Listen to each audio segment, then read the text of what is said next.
Make sure you guys hit the subscribe button if you guys are enjoying the content that we're throwing up, and make sure you guys hit the like button if you enjoy the video. And yeah, let's begin. Hello everyone, how's everybody doing? Welcome to Comics Explained.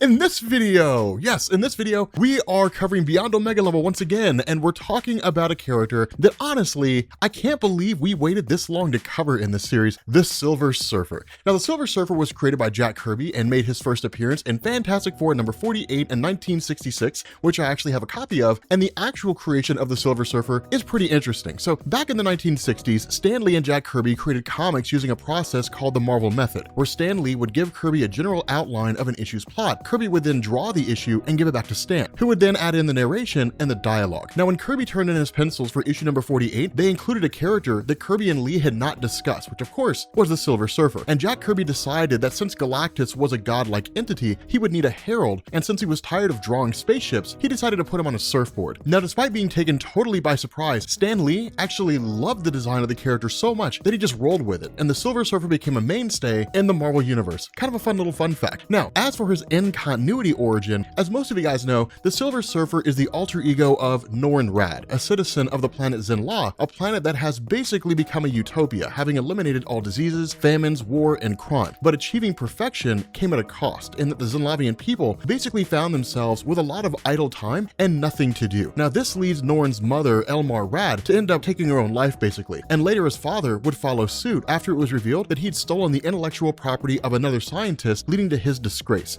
And so Norrin's early life was plagued by unspeakable tragedy, but eventually everything changed for him as Zenn-La suddenly found itself in the crosshairs of Galactus, who had marked the planet for consumption. Now, Norrin strikes a deal with Galactus, who agrees to spare Zenn-La in exchange for Norrin serving as his herald and finding planets for him to consume. And as part of this bargain, Galactus gives Norrin a portion of the power cosmic, which is a super powerful cosmic energy that seems to originate from Galactus himself, and as a result, Norrin is transformed into the Silver Surfer and travels throughout the cosmos on a surfboard to find planets for his master to consume. Now, as we get into the Silver Surfer's powers, it's really hard to narrow them down to a definitive list, because the power cosmic is really just a plot device that's used to explain why Galactus and his heralds are so powerful. And so for that reason, it's hard to really come up with a definitive list of what it allows its users to do, as the real answer is that it's whatever the story dictates that the character needs to do. The power cosmic will simply allow them to do so. And so while the list of powers we're about to go over is long, it is definitely by no means exhaustive. And so first of all, the Silver Surfer possesses superhuman strength with no upper limit and is among the physically strongest characters in the Marvel Universe, having gone toe-to-toe with the Hulk and Thanos, broken through a wall made of vibranium, which is practically indestructible, and even pushed a moon into Galactus. The Silver Surfer's skin makes him practically invulnerable, allowing him to not only take punches from the Hulk and Thor, endure the crushing weight of an entire planet made of stone, but also shake off a blast from Ego the Living Planet, and on another occasion, a blast from all 6 Infinity Stones. Now also, a blast from Michael Korvac was said to be able to melt the entire planet and had no effect on the Silver Surfer at all. The Silver Surfer's durability is so high, in fact, that he was able to survive traveling through the center of stars without sustaining any injuries. Furthermore, even though it is incredibly difficult to harm the Surfer, in the event that he is harmed, he's able to heal from any injury and can also heal the wounds of others, including mortal injuries and a plague that had infected thousands. The Surfer can also survive without food, water, air, or sleep, which is pretty essential when you're traveling through the vacuum of space all the time, and has been able to survive inside of a black hole. He's capable of phasing through solid objects, reading minds, and also possesses telekinesis. The Silver Surfer can travel at many times the speed of light, reaching speeds of 500,000 light years per second, and has even traveled so fast that he broke the time barrier, allowing him to travel through time at will. The Silver Surfer also possesses cosmic awareness, which allows him to sense basically everything in the universe, from changes in the chemical makeup of a single being to the removal of an entire planet from a solar system. Now, the most impressive feats of the Silver Surfer's power, however, come from his ability to manipulate matter and energy. He can change the molecular composition of any object or individual into any form he chooses. He's even able to take matter and transform it into pure energy, which he can then manipulate in a variety of forms. One of the many forms this takes is in powerful energy blasts that the Surfer uses against his opponents. These blasts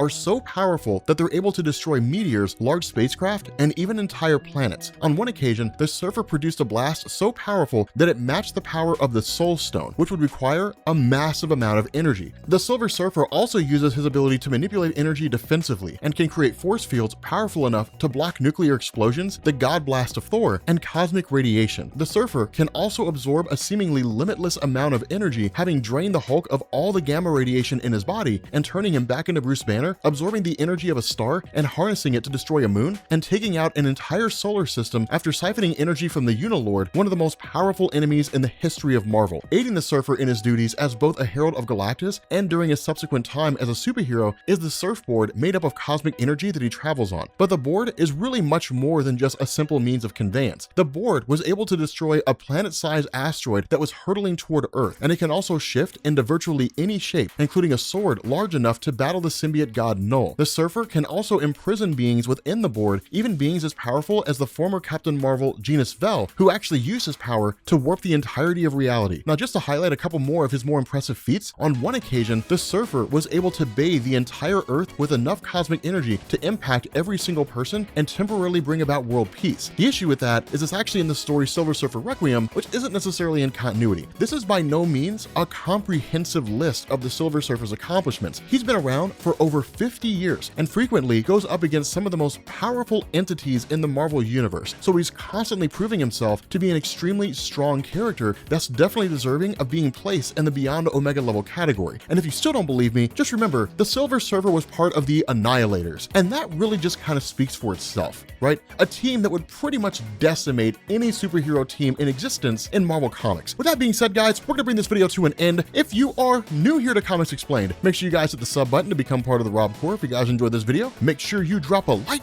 and I will catch you all later. Peace.